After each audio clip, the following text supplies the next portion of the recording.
there was a time in this country, a long time ago, when reading wasn't just for fags, and neither was writing.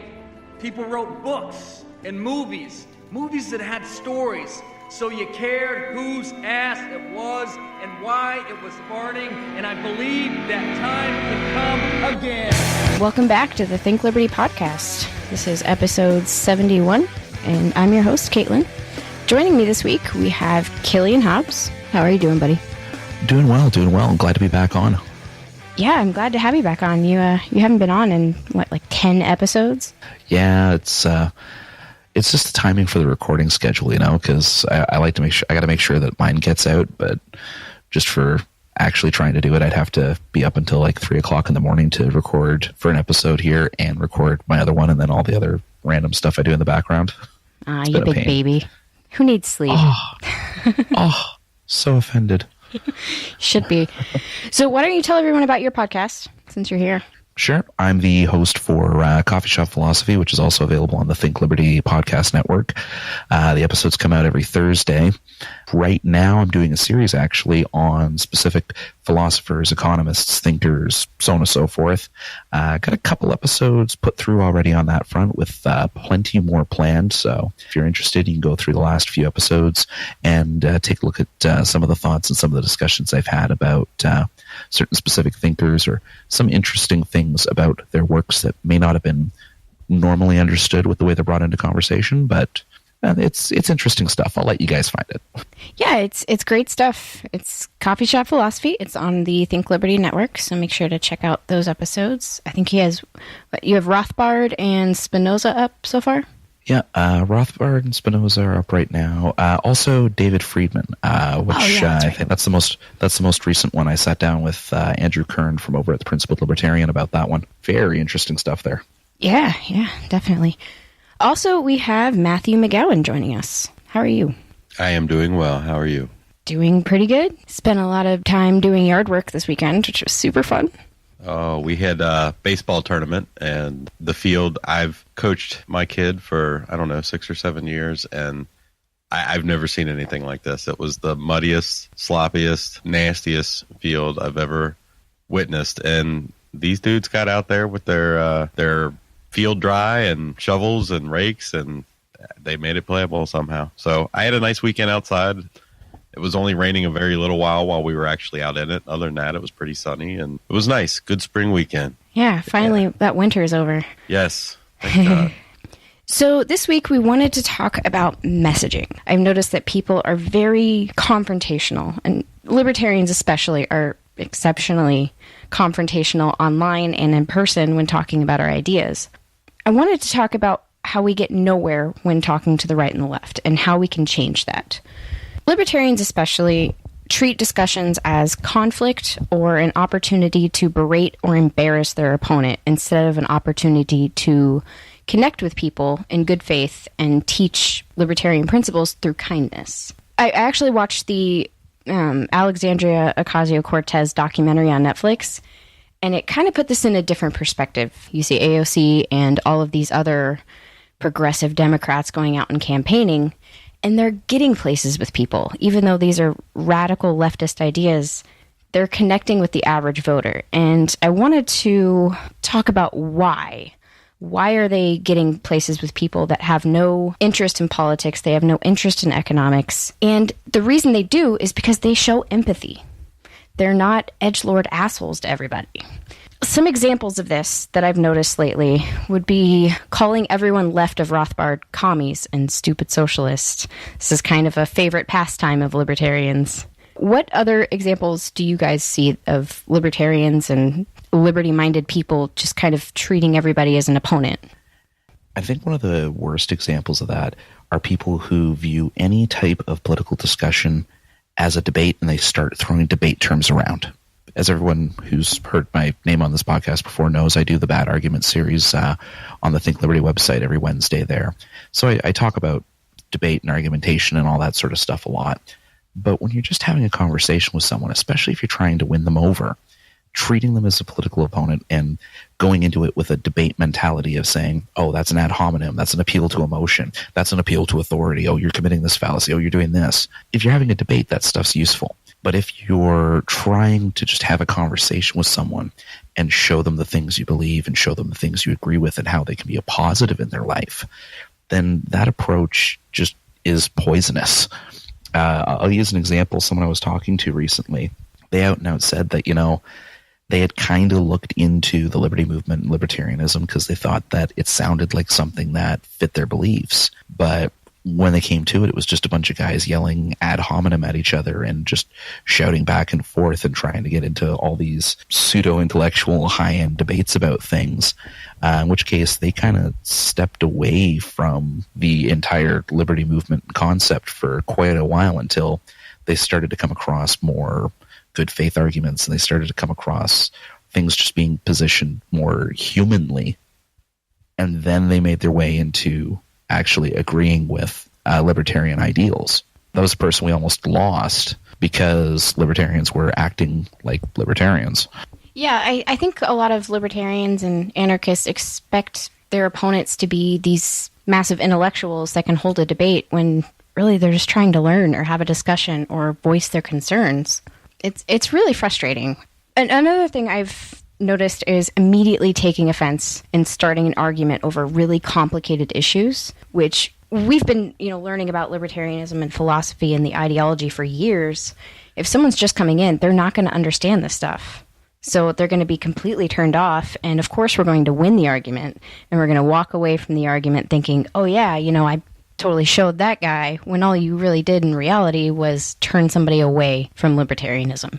Every argument you win and you are an asshole in, you have lost somebody. You didn't win. You kind of touched on this earlier with your comments about folks coming from the left being referred to as commies and stupid socialists. I think you see a lot of that with folks coming from the right being called Nazis, members of the alt-right, white nationalists. I mean, I see Brandon Finney get so much shit on Facebook. And this is a good dude who espouses libertarian principles, a stand-up guy, and they make him out to be a monster. I mean, we saw it last year with Josh. Josh was this big alt-right superstar, and it's like, if you fucking know this guy, it couldn't be further from the truth. But it's not really what folks are interested in, man. You're either a commie or a Nazi. There's not a lot of middle ground in this party right now. Yeah, and it's like people don't care about growing. They don't care about connecting with people and showing them a different option. They only care about winning arguments, when in reality, winning arguments doesn't win anything. No. And I mean, one of the great things, we have our chats and sometimes we get all philosophical and there's a lot of really deep shit discussed, and we have people coming from all sides of the spectrum. And I know my ass has been enlightened a time or two in chats like that, and it's because I'm sitting back taking in the different arguments and weighing them instead of calling somebody a fucking commie or a Nazi. And one of the reasons, I don't know if you guys noticed, but I pretty much peeled out of every libertarian group I was a part of because I just, you get sick of it. It's there's not a lot of substance being discussed. It's all name calling and shit stirring and edgelording, and I mean, and nobody talking about realistic solutions to the problems that the average person cares about. Nobody gives a shit about solutions. They want to be the loudest and edgiest and realist, and I don't know, man. I don't. It makes me sound like a grumpy old man, but I got sick of it. Well, we kind of have to be, and this is no dig on libertarianism as an ideology. This is not us waxing poetic about all libertarians are neckbeard edgelord assholes. That's not the case.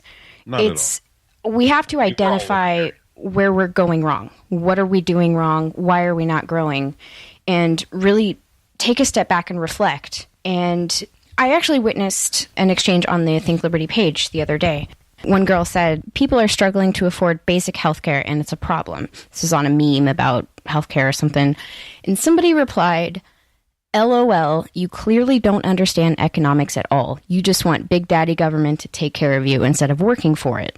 And this is a problem. You can see these kind of comments everywhere, all the time, for anyone who even questions anything. And her reply was actually pretty profound, and it pointed out a lot of issues that I see. She says, any dude who starts off his sentence with "you clearly don't understand" is not someone who is trying to tell me something with any good faith. You obviously think you occupy some place above me, so I'm not going to bother with talking to you anymore. I have not treated you with any disrespect, and there's no reason to treat me with disdain. As you don't even know me, and I've never even spoken to you, perhaps come at me a little differently if you feel there's something I need to know. And this Good on her. Perfectly sums up how the majority of people feel when talking to libertarians. Like, where the hell did you come from, and who do you think you are talking to me like that? You're not getting anywhere with them. They're not going to listen to you, and you give libertarianism a bad name. No, and it's one of those things, too, when we're talking about, just going back to something that Matthew said there. A lot of people, they're not even looking for good arguments for libertarianism. I mean, think of the average non-libertarian that you might have spoken to. If you tell them or explain how, let's say, for example, how taxation is a form of extortion. Let's say you go that route. You try to explain that mechanism to them. They're going to go, no, but we live in a society, or, well, social contract's a thing, or they'll go down some sort of route like that to try to defend it. But in reality, they're defending it for the sake of defending it. They don't actually care whether it's theft or not, because they care about the consequence of it. They care about what it leads to. And in their mind, when they think state, they think roads. They think potentially healthcare. They think Social Security, Medicaid. They think schools. They think police. They think of things that they're going to get the prevalent ideas of either republicanism or what the Democrats are pitching. Exactly, because that's what they've been told their whole lives. Yeah, and what happens is libertarians pitch more on the lines of removing things. The general approach that libertarians have when it comes to presenting libertarian ideas is, let's get rid of this restriction. Let's get rid of this restriction. Let's get rid of this taxing.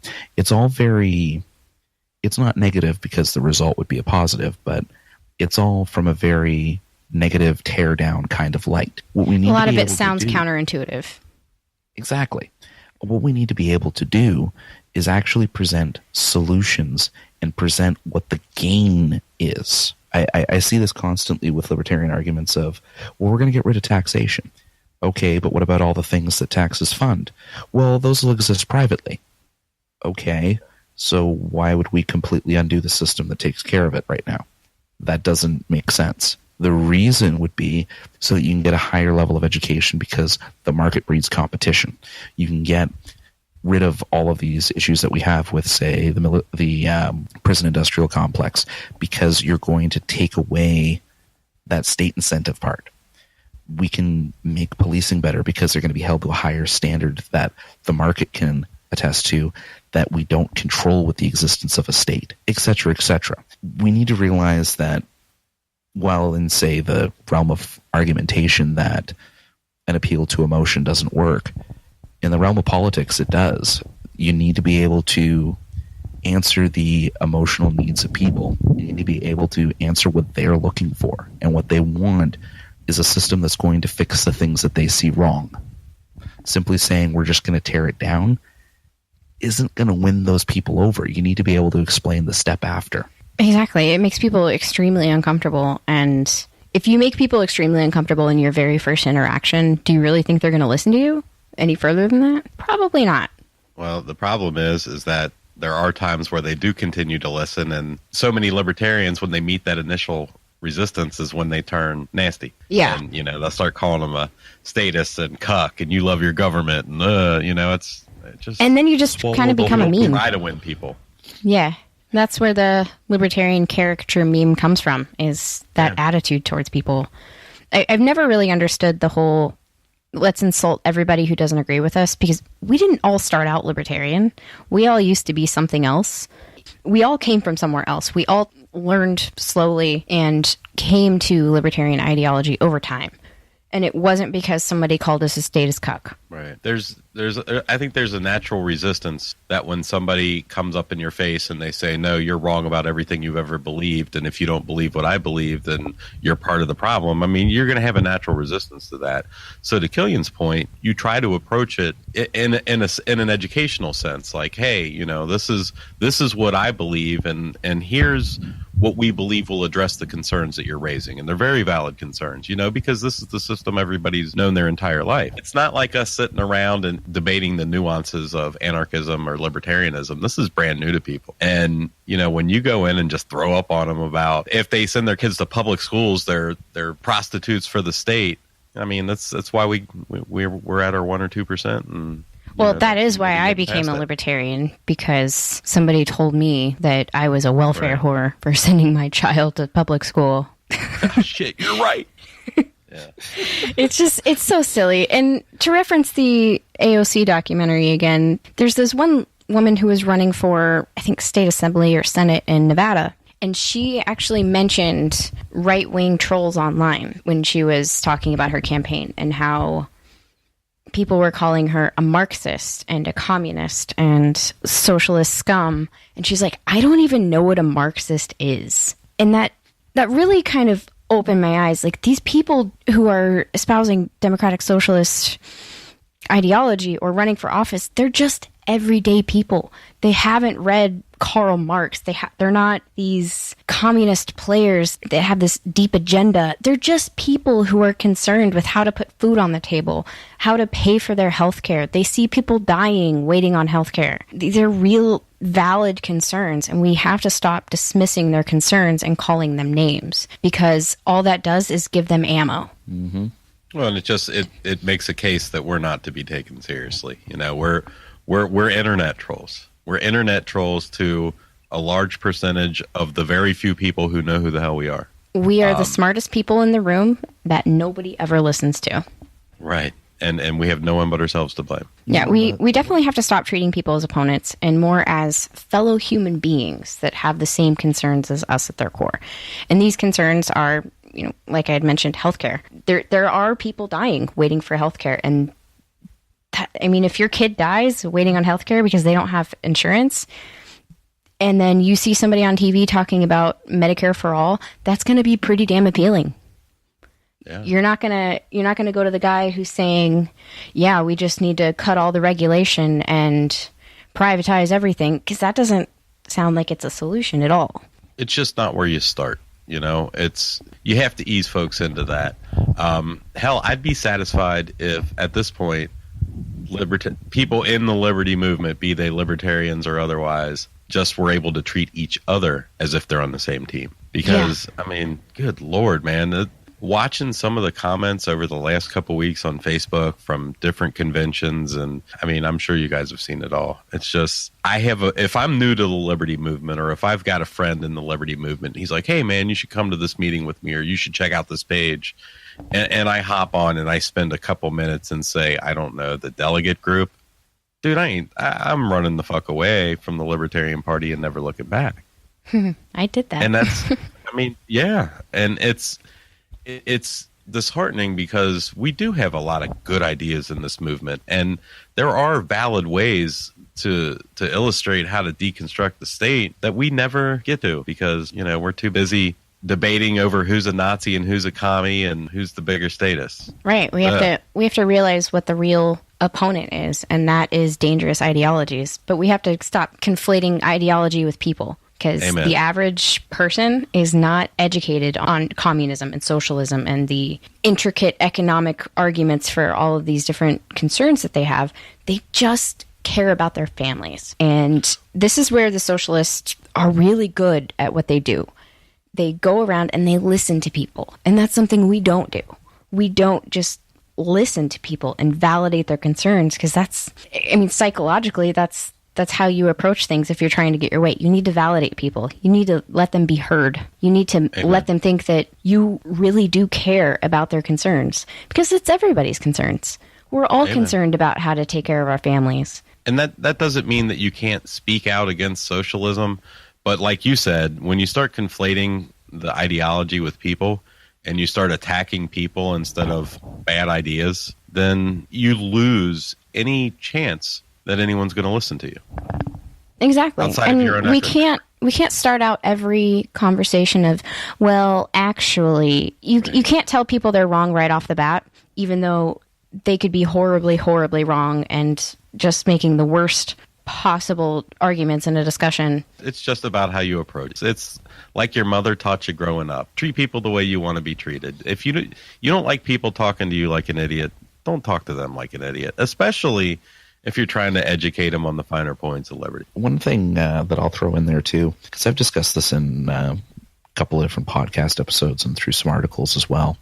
If you're going to get into those types of discussions, because I mean, we can talk about the importance of approaching things good faith and having positive conversations, but I mean, we've all been in political groups that involve other parties, and we see how, I mean, this isn't necessarily a libertarian exclusive problem where people just start off with vitriol and it goes from there.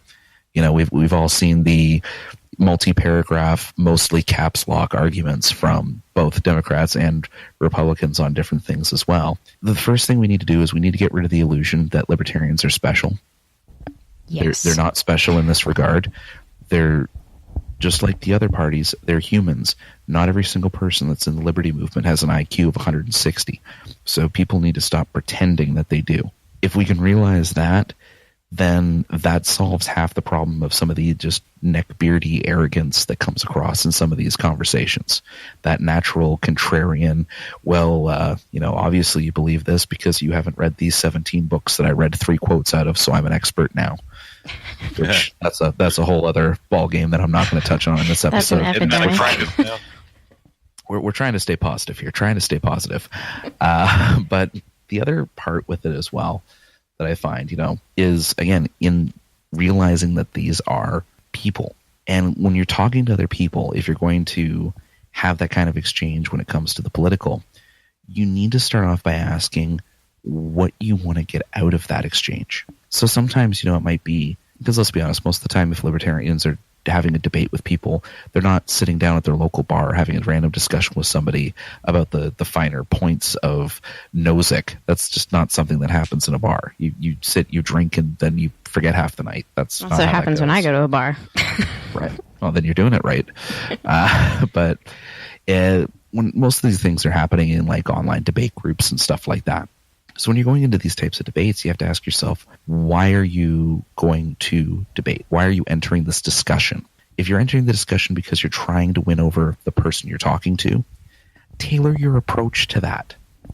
If you're trying to win over people who might be listening in on the argument, so people who might not necessarily be commenting and joining in, but rather reading through the comments just to kind of see how these back and forths have gone, then you're going to take a different approach for that as well. If there's one chief piece of advice, and this goes for argumentation, for discussion, for general interaction with other Homo sapiens regarding politics or any other major debatable topic like this, have a reason for hopping in. If you're hopping in just to whip out the liberty dick and start waving it around, then shut the fuck up, go sit back in a corner and stop making us look bad. If you're entering the discussion because you want to win someone over, or because you want to properly present the ideas to all the other people who might be looking at this little interaction with somebody, act like it. Act like you're trying to accomplish something. Otherwise, you are no different than the quote-unquote rabble, who, by the way, are the ones that vote and actually make all of these different decisions that we keep saying are all these major problems. These are the people you need to win over. So have that plan of attack. Have that mentality going into these discussions. Yeah, and you have to realize a lot of people are one-issue voters or 1 or 2 issue voters. They don't care about macroeconomics. They care about why is gas prices so expensive and what can politicians do to lower them. That's the kind of stuff they care about. They don't care about the inner workings of corporations and how they leverage state power. They don't care about that stuff. They only care about why everything is so expensive and what can be done to fix it. There's one other thing that I can add to that list. Stop framing arguments on behalf of corporations first. Oh, For the love of God, stop doing that. You can say that a company should be free to operate its business as it pleases, but be able and willing to follow that up with, plus all of the positives that the state gives these massive corporations should also be pulled. If you're starting it off with saying, yeah, businesses should be able to do whatever they want, even if it harms people, who on God's gray earth are you going to win over to your side? The only people that argument wins over are people who are those wealthy business types that have enough wealth to abuse the government, in which case they would never want there to be a form of libertarianism because they would lose out. Yeah. Yeah. Like, it's mind-boggling. We have to frame our arguments in the view of the working class, the average person who's struggling or working paycheck to paycheck, just the average person. That's who we have to frame our arguments for. We're not arguing for CEOs. CEOs don't give a shit what we have to say. They're not going to be, their minds aren't going to be changed by some dude on the internet or some guy at a bar. They have their own circles. That's not who we're trying to win over. And we have to stop putting corporations on a pedestal. We have to stop putting bad actors on a pedestal. Well, they have the freedom to do that. Yes, but we have to think of the average person. The average person doesn't care about that CEO and their well-being. They care about being ripped off. They care about small businesses going out of business because of these corporations. They don't understand that it's state power enabling them to do that. So you have to talk about that state power. You have to talk about, yes, corporations are fucking assholes. Like, I'm not a fan of gigantic corporations, but I am a fan of small business and competition. So getting rid of those regulations enables small businesses and the average person to succeed instead of those corporations. And especially when talking to leftists, I always put down the corporations and, the crony business actors, because that's who they hate. That's already their enemy. And rightly so. That's who affects their life more. If we could ever get folks to understand that those corporations that they hate so much are only enabled through the government that they love so much, we'd have revolution tomorrow. Yep. But we have to stop calling people stupid for not seeing that. Right. Amen.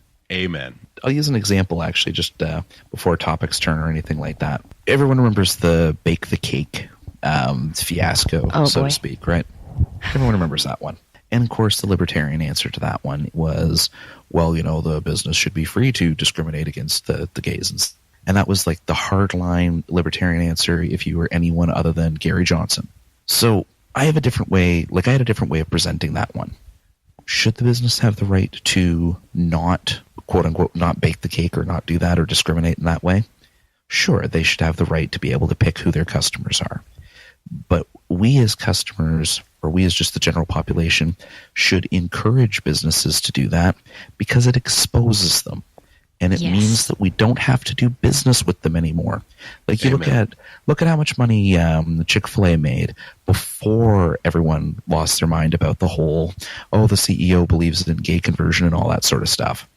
This is exactly why we want to get rid of those types of regulations that create that almost false equality, if you will, because it exposes these bad actors, because if they want to put their money where their mouth is and make that choice, they can.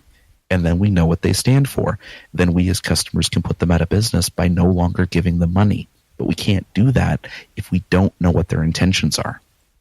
Right. And a lot of people argue against the Chick-fil-A thing, saying that was proof that boycotts don't work. The thing with Chick-fil-A is it was just the owners had anti-LGBT opinions, and that some of their profits went towards anti-LGBT organizations or whatever.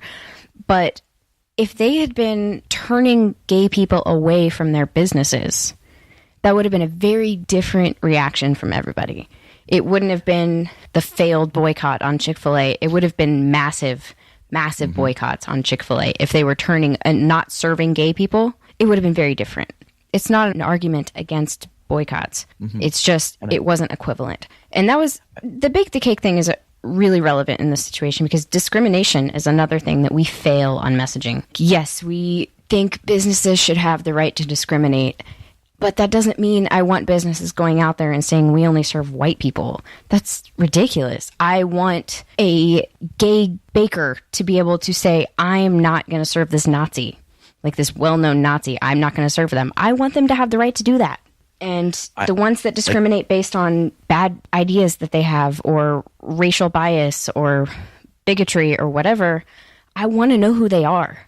And I want them to go in some kind of database of people who discriminate on bad faith. Exactly. And that's the free market right there. I mean, you can't really, you're not going to legislate away the hate in people's heart. You don't accomplish anything by trying to ban or force a business to bake a cake or whatever. But by letting them profess what they believe, I mean, to Killian's point, man, the market will take care of that shit right now. And that's the best way to handle it. And that's the kind of thing we need to preach with that message. We come across clumsily sounding like we're just, pro-discrimination. And no, we want to out the people who are doing this. So all of us know, if the government forces them to be quiet, you're doing business with a racist. And I don't want to do business with a racist. Let them talk. Let them speak. I absolutely want to know who they are. And another point to bring up is capitalism. So capitalism is seen as this enemy right now in the grander scheme of political discourse. If you're capitalist, you are all for corporations. This is the kind of front that's been put on by socialist messaging that capitalism is the devil. Now, us being pro-capitalist or pro-free markets, we're seen as the enemy by default. So when talking to people and saying capitalism is the greatest thing ever, we have to keep in mind that these people have been told that capitalism is the reason for all of their troubles their whole lives. They have a very clear definition of capitalism in their mind that's the system we live in now. Even though we know it's not pure capitalism and that it's a cronyist system resembling more of a corporate oligarchy, they don't see it that way. One guy on Facebook isn't going to change their minds. They're not going to listen to one comment that completely goes against everything they've ever been told and immediately change their course of action. When we're talking to people who are flirting with socialist policies because they see them as a solution to problems that nobody in their life has addressed, we can't scream at them and tell them that they're wrong. We have to listen to them. We have to understand what their concerns are and then slowly introduce the idea that it's not capitalism that's the enemy. It's corporatism that's the enemy.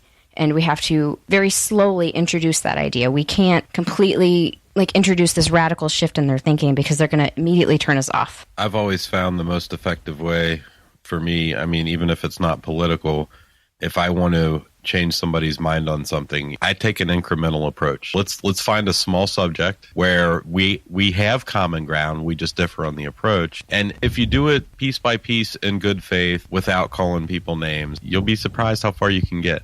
You guys won't be, I'm sure but as a movement, I think if we took an approach where we were really trying to recruit and convert, that would be the method that we should follow, rather than Killian said it earlier, we try to come in and talk down and come off as all intellectual, and the only thing that we do then is turn folks off.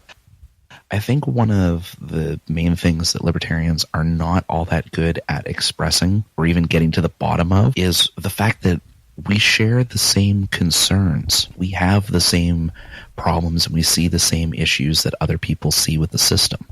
Because realistically, someone might say, oh, well, the problem with current public education is the fact that it doesn't receive enough money. Well, no, that's not what your actual concern is. That's what you're positioning as almost a bridge to a solution. Your actual concern is that the current education system isn't providing the quality that you want. So if that's the actual issue, we agree there, let's try to look at solutions. Here's mine. If we can take I've talked about this before with, you can have your D-class problems, which are ones that are usually caused by C-class problems, which are actually caused by B-class problems, which are actually caused by your A-class problems. All the types of discussions that take place in the B, C, and D categories or further down aren't going to actually solve anything if you can't find that common ground or find some kind of connection in that A-class problem territory. When we're talking to people, if we can find that point of, okay, this is actually the problem, and not just the problem in the way of it bridging to some sort of solution that we have in mind, but your actual concern is the police aren't providing the quality service that you want. Your actual concern with capitalism is that people who are extremely wealthy have the ability to abuse power and do so for their gain at the expense of people. Okay. Libertarian answer. They're able to do that because they can abuse the state through lobbying and through political campaign donations, etc., etc. people on the left see it as they're hoarding wealth, and because they're not sharing it, that's what causes it. But if we can start by agreeing on this is the problem that you're having with capitalism, okay, great.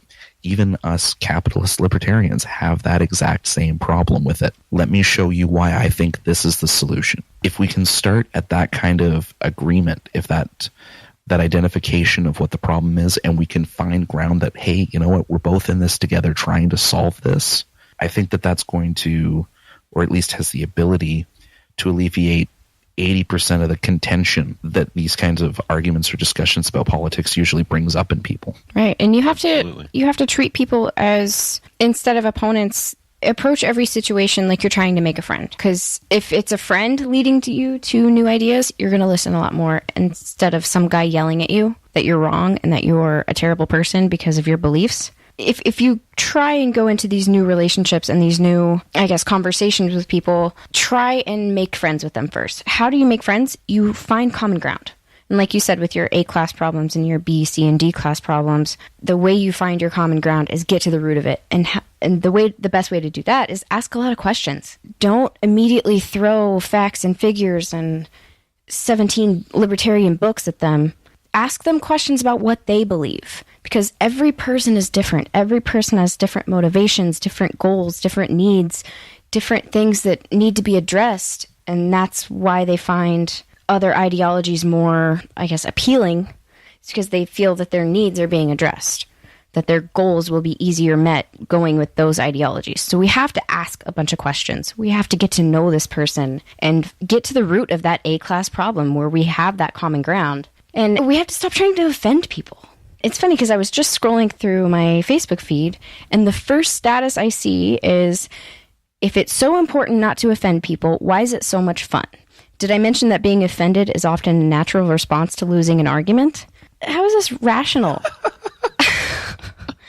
Like, you're gloating about offending people and winning arguments when all you're doing is pissing people off and turning them away from the ideology forever. Like, how are you winning anything?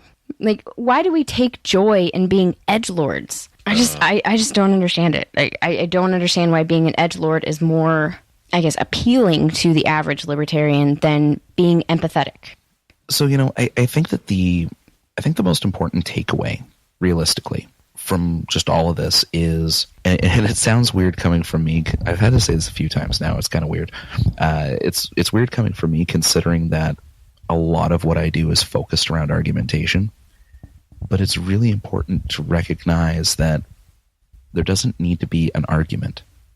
If you actually have a goal, and that goal is something positive, so that goal is to convert the person you're talking to win them over on a topic, to win over people who might be watching your interaction.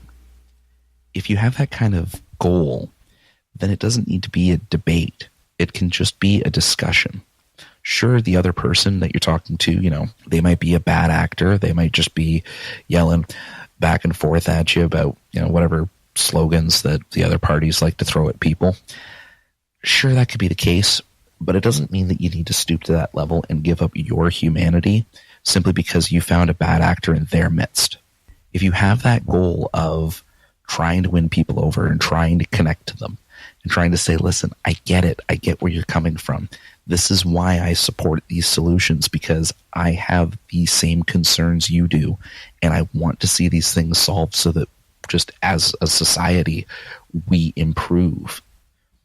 If you have that mentality going into those discussions, that you're actually doing it for a purpose, and that purpose is to convince people and win them over to your side, I think that sets the bedrock of good communication, and it's going to be the most successful.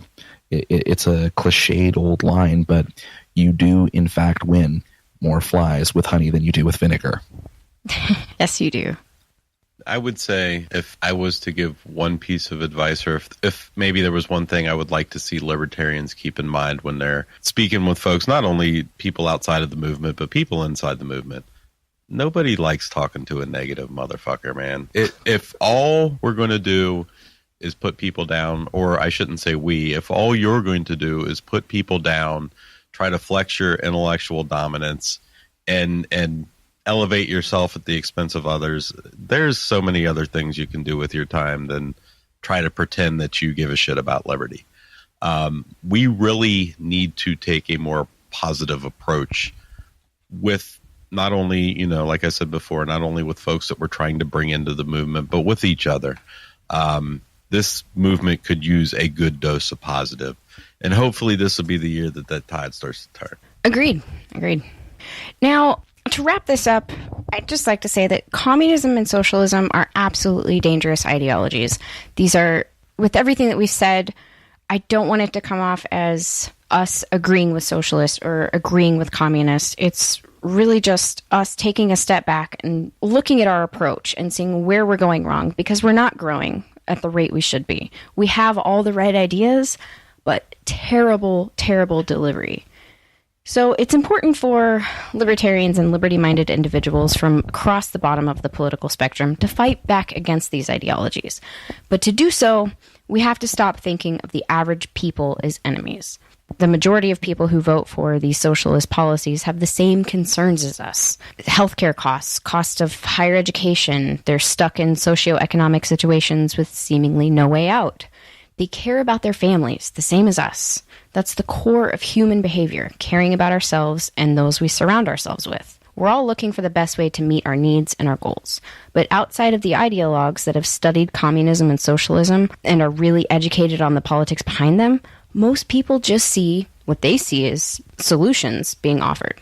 They don't care, and probably will never care, about economics as a field of study. They don't care about the inner workings of massive corporations. They just see that their families are struggling, and nobody is listening to them. So when we're talking to people who are flirting with socialist policies, they see them as a solution to problems that nobody in their life has addressed. We can't scream at them and tell them that they're wrong. We can't be contrarian assholes to everyone we see, because they're the same as us. We have to treat people as human beings. And this is where the socialists have outperformed libertarians for decades. We have to listen to their concerns. We have to empathize with them, ask them questions, get to know them as people instead of opponents, and treat them as potential friends and validate them. That is the most important thing to take away from this, is use empathy and validate people's concerns. Otherwise, we're always going to be a caricature of political discourse and never get anywhere in politics, even if we're right. Before we go, we just want to remind our listeners to check out Think Liberty on all social media platforms. Just search Think Liberty on Facebook, Instagram, Twitter, and any other platforms you use. And as always, our website is think-liberty.com. You can find our shop there with tons of original designs. And before you're done listening, subscribe to the Think Liberty Podcast Network for almost daily uploads of new shows, including Coffee Shop Philosophy, which Killian hosts every Thursday. And leave us a review and tell a friend. Also, be sure to check out Killian Hobbs, author, his Facebook page. He has a lot of good content over there, and is actually running a really good Facebook page. As a social media manager, I'm impressed with his stats. So go ahead, get over there and give him a like as well. And I appreciate everyone's time this week, and whether you like it or not, we'll probably be back.